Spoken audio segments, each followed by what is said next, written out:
वहीं इसी को लेकर सियासी वार पलटवार भी शुरू हो चुका है, जहां एक और पूर्णिया मंत्री विश्वेंद्र सिंह के बयान के बहाने सरकार पर हमला बोल रहे हैं और कह रहे हैं कि जो सड़कों का हाल है सरकार भी। वही कांग्रेस नेता अर्चना शर्मा ने भी पलटवार करते हुए कहा कि बीजेपी हर बयान पर सियासत करने का काम करती है, उनके यहां तो लोकतांत्रिक रूप से बात रखने का अधिकार ही नहीं है। मुझे जानकारी मिली कि खेलों का उद्घाटन करने के लिए जोधपुर से 10 किलोमीटर दूर मुख्यमंत्री जी को जाना था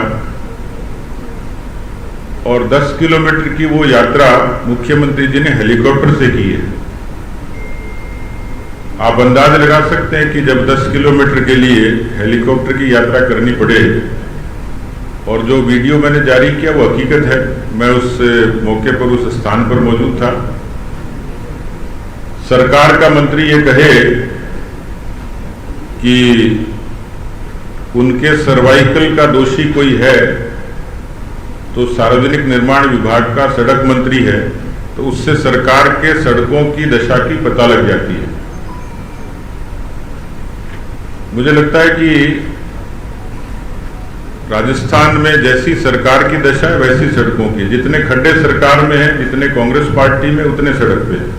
मैं समझती हूँ कि ये कोई कटाक्ष नहीं है, एक स्वाभाविक सी एक प्रतिक्रिया होती है कि आपस में जब मंत्रिमंडल के सदस्य होते हैं किसी मंच पर, तो एक प्रक्रिया के तहत जब आप कुछ संबोधन करें उस समय कोई वक्तव्य आ जाता है। मैं समझती हूँ भारतीय जनता पार्टी हर वक्तव्य को लेकर के सियासत करने का प्रयास करती है और उनको ये समझना चाहिए कि उनकी पार्टी में तो कोई स्वीकृति है नहीं कि लोकतांत्रिक रूप से लोग अपनी बात को रख सकें। हमारी पार्टी लोकतांत्रिक पार्टी है, इंटरनल डेमोक्रेसी है, सब लोगों को स्वीकृति की अपने मन की बात को कह करके और जनता के हित में क्या अच्छा हो सकता है उस मुद्दे को उठाते हैं। माननीय मुख्यमंत्री जी ने जब जोधपुर में कहा कि सबको काम करना होगा, तो सीधा मतलब ये कि उन्होंने प्रशासन को ताकीद किया कि आपकी जो जिम्मेदारी है, जिस ब्यूरोक्रेसी को जिस रिस्पॉन्सिबिलिटी के साथ काम करना चाहिए वो जनता के हित में होना चाहिए और इम्प्लीमेंटेशन की जिम्मेदारी उसको वो पूरी शिद्दत के साथ करना है। तो ये सामान्य सी बात है, उसको लेकर के अगर भारतीय जनता पार्टी सियासत करना चाहती है तो सीधा मतलब है गैर मुद्दे को मुद्दा बना करके, और एक वैक्यूम है उनकी पार्टी में, खुद में इतने धड़े हैं, इतना डिविसिव पॉलिटिक्स वो लोग करते हैं, उस पर पर्दा डालने का प्रयास करें।